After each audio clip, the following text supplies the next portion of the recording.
limiting lines of advancement. We have it within our ability to limit the encroachment on our constitutional freedoms, starting small at the local level and gradually gaining momentum towards the state and national levels. We can canalize the movements of our enemies. We can restrict the reign of oppression over us.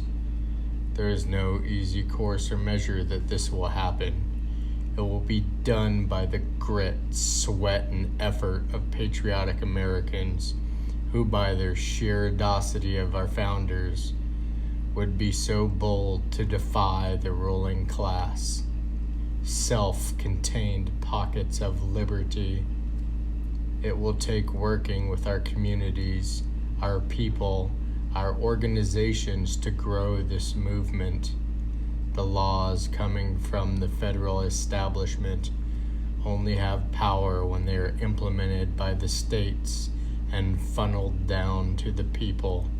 We must revoke the role of the establishment in its entirety.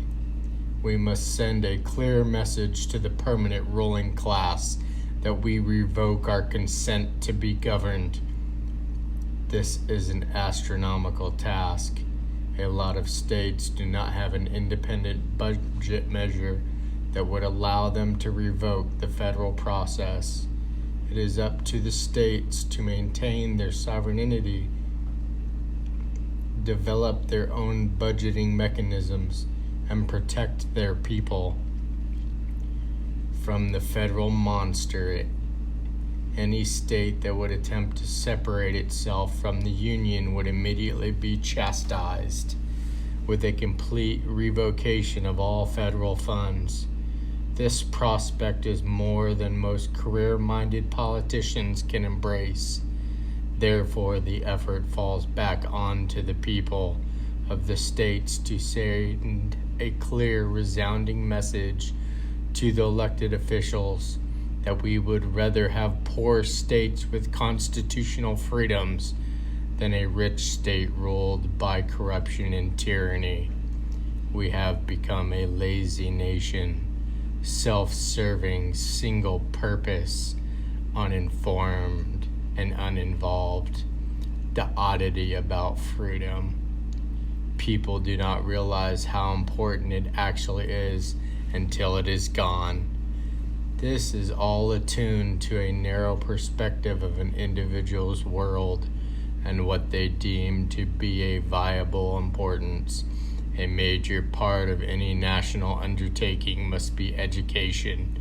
We must reteach the population what it means to be an American, the importance of the symbols of our nation, our history, our heritage, our founding documents, how long and hard we have fought to sustain this nation. If you look at historical records, every single republic to ever exist has failed by mechanisms very similar to what we are seeing now. They have been destroyed from within their own republic because the people, the one mechanism strong enough to stabilize the republic and ensure its continuation, would not mobilize and act against the oppressive regime. There is no denying our past, the history of the world so clearly defined by action, mentality, and intention. We are simply a product of the continuation of this history, the last republic. Will we forsake it all to be ruled by mechanisms of sheer tyranny? Or will we, the brave patriots, decide to rise up against the establishment and revoke their tyranny upon our nation, resetting and restoring our constitutional balance? We seem to already know the answer to that question.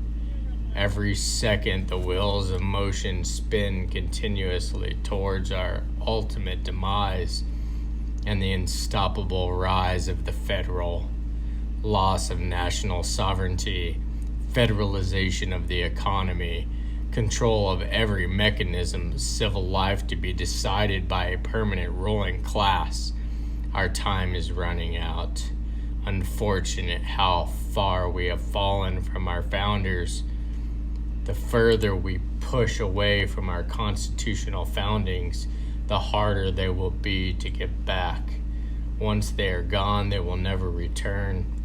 Already we live under a system that does not align with the Constitution, manipulated and distorted through a series of tyrannical rulings from our Supreme Court, have distorted the one true reality of the United States, our Constitution, and the founding documents, the whole inherent privilege to which we exist. It's been diminished to allow for the accumulation of wealth and power to the permanent ruling class. Make no mistake, the events we have seen over the last 4 years are merely a precursor to what is actually going to take place in our country. We had a champion who was able to defy the effects felt by the American people. Our champion has fallen, betrayed, and now the consumptive elitism of the establishment rules over the entirety of government with an iron fist. Make no doubt they will extend their effects into every aspect of the American people. It is already happening, so blatant. Idiocracy has caused this, our disinterest with anything substantial. How can a people of a free nation be unconcerned about the prospect of freedom? It is unimaginable. An entire generation that has never had to fight or earn anything. Lazy swine. We spend as much of our effort and focus on fighting our own people as we do countering the continual mandates from the establishment. What does it take to make a free people understand every ill-fated action that is propagated against them must be immediately countered with such a ferocious nature to disillude any further advancement on our freedoms? Our message must be crystal clear to the establishment. If you encroach on our constitutional liberties, you will be removed. There will be no restraint. Will not rule over a free people of a sovereign nation. As long as our magnificent flag continues to fly, we will always oppose. We will always defy. We will never comply. And this is the prospect that terrifies the establishment. The most they know, with all their wicked games and twisted narratives, that they could never counter the sheer audacity of an American patriot. Oh yes, my fellow Americans, we will limit the advance of the establishment by their every action. We defy hostile in their face. Let them call you names. Let them use whatever means of warfare they wish to disillude you. Never lose faith. Harden your trenches and buckle down for the coming swarm. Continuation of action. Never stop fighting. Realize this simple truth. What we are fighting for is bigger than ourselves.